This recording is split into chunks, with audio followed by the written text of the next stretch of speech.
inflation has been the problem the entire time, except that central bankers and governments relied on inflation as the solution to their problem. In fact, for the last decade, the one thing central bankers seemed to agree on, whether it was in Japan or in Europe or here in the United States, they agreed that the problem with inflation was that there wasn't enough of it. We just didn't have enough inflation. Prices were rising too slowly, and that was a problem that the central banks were determined to solve. They were going to do whatever it took to increase the inflation rate up to 2% per year, because 2% was what they claimed was the holy grail of inflation. That inflation must be 2%, prices must go up by 2% every year, and if they don't, well, this is a huge problem, and the central banks need to solve this problem with radical monetary policies. Even if it meant negative interest rates, they would do that in order to make sure that the cost of living went up by 2% per year. Now, to average people, this would sound absurd. Why does the cost of living have to go up by 2% a year? And if it only goes up by 1% a year, why is that a problem? Why does it need to go up faster than that? Most people would rather the cost of living go down. If food got cheaper, people would like that. If their rent went down, everybody would love that. If your landlord said, hey, we've decided to cut your rent this year, nobody would object to that. What if, you go to the gas station and the prices are lower? Good news. What if college tuitions went down? What if medical bills, instead of going up, what if they went down, right? Everybody would love that. Everybody likes it when the things that they want to buy, the things that they need to buy, become more affordable.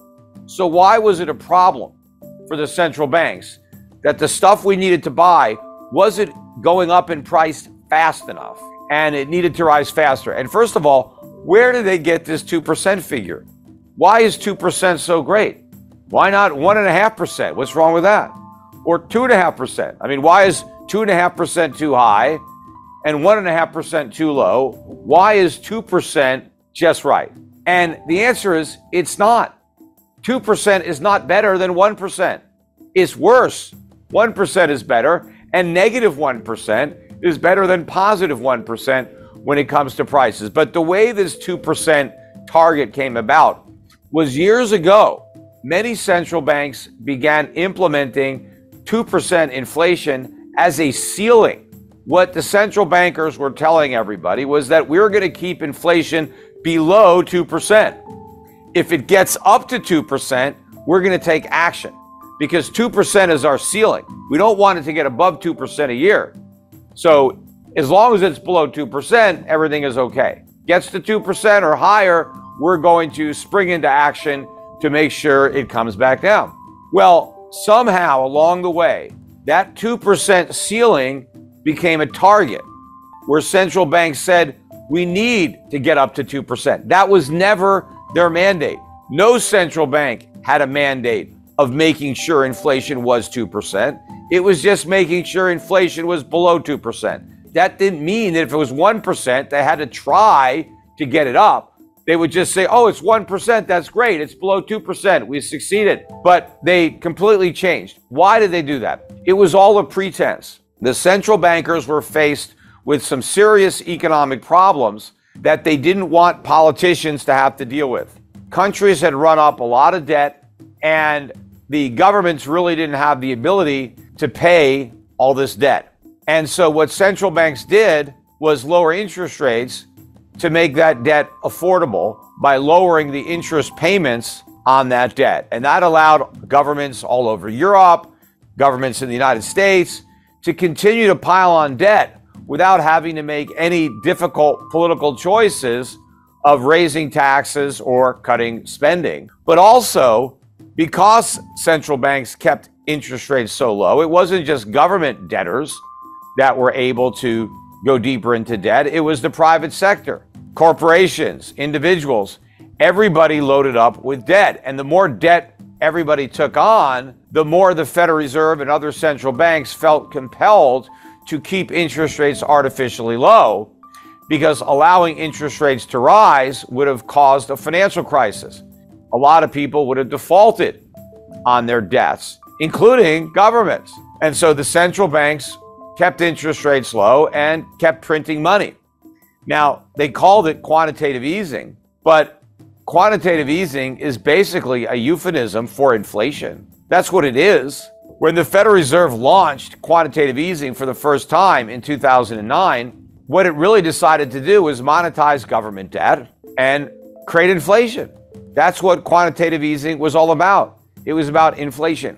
And in fact, the central banks justified quantitative easing and negative 0% interest rates because they said these policies were necessary to raise the inflation rate. Inflation was too low. So central banks recognize that these policies were in fact inflationary because they were designed to cure the problem of too low inflation. But that problem didn't exist. All they did was pour gasoline on an inflation fire. Now, inflation didn't really rear its ugly head in a way that became a big problem until last year. And that's because these monetary policies operate with a lag. And what surprised me was the length of that lag.